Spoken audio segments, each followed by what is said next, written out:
we are very data rich, but we are information poor. And in a lot of things that I've seen, we do have an incredible amount of data on this campus, but it's kind of all over the place. It's in different pockets. It's not really consolidated very well. So part of this grant was also looking at a way to kind of consolidate all this data, to ask meaningful questions and sort of reformat this large file that I'll get to in a moment into sort of meaningful factors that can be used to kind of map onto things like retention, even student life, things of that nature. So once again, we collect a lot of data on this campus, and a lot of the data that we collect is done during registration. And one of the things that exploring the ideas of this project led me to think about was some of the ways that we collect data is through survey, and we ask students' opinions and things like that. And that can be really problematic in terms of what's meaningful, because if you ask a question that somebody isn't already considering, then their answer is a little bit artificial. So if I ask you, for example, what could President Obama do to his wardrobe to improve the way that he looks, right? You could come up with an answer, but because you haven't been thinking about it before, the answer is kind of off the top of your head and artificial. So when you ask a student something like, what would you do to improve life?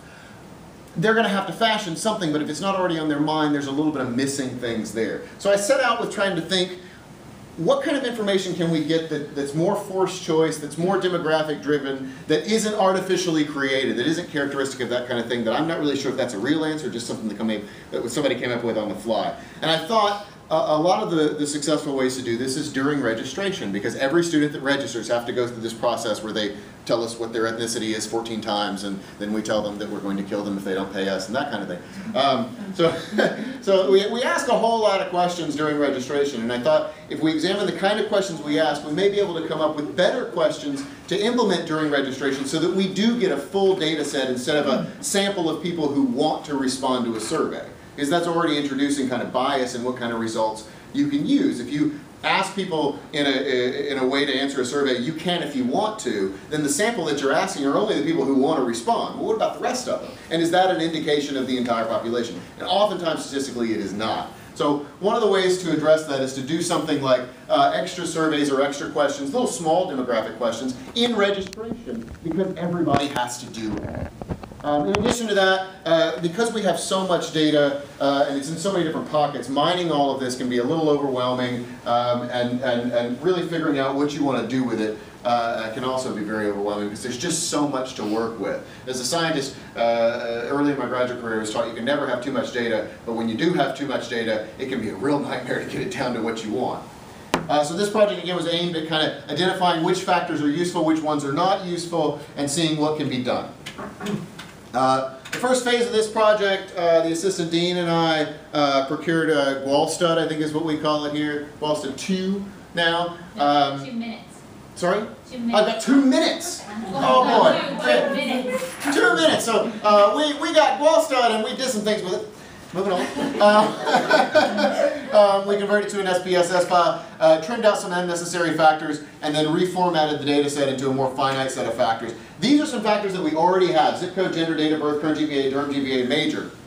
Using these kinds of factors, we can really kind of pin down our data set to suggest which students are leaving, which students are coming, where they live, sort of what pockets of students can be sold to, where the most of our students are coming from. If those students that are coming from, say, Kingston are the ones that are leaving or staying, we don't currently know this as well as we should. Mapping this onto current term and current GPA and major would also be important to know what programs need more of a boost in terms of retention, which ones don't need as much of a boost. The factor that I was most interested in is determining distance, because there's this big push for student life on campus, and that vision has to be focused within the parameters of knowing that the average distance a student travels in terms of time is about 20 minutes to and from campus. The average number of hours a week, for example, that a student works on this campus, if you take a random sample of students, they work on average 22.2 hours per week. Now you couple that with 20 minutes to and 20 minutes from campus, and that limits their time very severely. So the way that we envision things like retention or life on campus has to be focused through that funnel, because if they're at their jobs working, they're not going to be able to do anything no matter who you have here. So I think that's not to say that we can't have a student life or we can't retain students in other ways, but it is to say that it has to be done through those lens of this is what we're working with. These people are having to travel 20 miles to, or 20 minutes to and 20 minutes back, minimum, just to get here.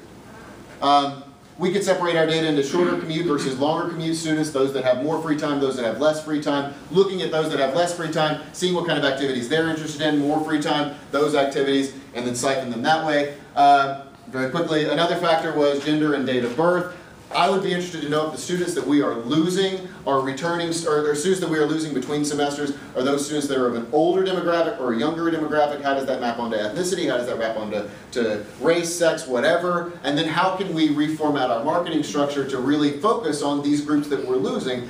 Not just asking them, why aren't you coming back, but who are you? What is it about you that you can't change that I can predict this is the kind of student that we lose? Is it all over the map, or is there some trend? And I imagine with enough mining there will be some kind of a trend. Hopefully you're kind of reading along with this as I go. Another one, again, is GPA and major, knowing which programs are enjoying the most retention, which ones are not enjoying the most retention, and maybe examining why, and then sort of cross-referencing that with things like gender, date of birth, distance. How do all of these things sort of form a composite average student of who stays and who doesn't stay? And I think all of that can be easily accomplished not only with the data that we have, but with a little bit more collection that we could implement during registration so we can get a full set to know exactly what our students look like. The next phases are to look at new factors to introduce into this dynamic and this structure that might be implemented during registration or might be implemented during another time, but at least standardized. I know from a little bit of research, some colleges have gone through the process of holding students' grades, and before they can access those grades, they have to fill out a survey of some sort that's standardized, and then they can get their grades. That seems to work at several colleges in California, Phoenix, and Washington State. So that might be something to consider, which is birthed out of this project. And that's where it's going to go through summer 2013. Thank you.